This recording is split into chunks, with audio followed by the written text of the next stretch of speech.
في خبر تنفرد به المنتخب، قامت كل من اللجنتين التأديبية والأخلاقيات التابعتين للكاف صباح اليوم باستدعاء الجزائري عادل عمروش للمثول أمامها، وذلك لتقديم توضيحات بشأن تصريحاته التلفزيونية لقناة الهداف التي مست مصداقية جامعة الكرة المغربية ورئيسها. وقد علمنا أن لقجع تقدم بهدوء وسرية بشكاية ضد عمروش، مستدلا بعديد المقاطع والتصريحات التلفزيونية المحمولة على عشرات التناقضات،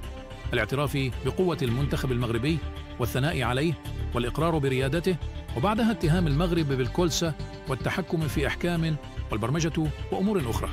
إلى غاية آخر تصريحاته بالاعتذار للمغرب قبل وبعد مباراة الأمس، ومحاولة تبرير وتكييف وتوضيح مغزى تلك التصريحات السابقة بكيفية مغايرة. وألا المغرب تعود العمل مع المؤسسات واحترام هياكلها، فإن لقجع لم يرد على ترهات عمروش، وصدرت التعليمات للركراك أن لا يرد، وهو ما كان في الندوة الصحفية قبل مواجهة تنزانية، والرد كان بهاته: الطريقة التي أمامكم. باختصار قلناها في تقرير سابق،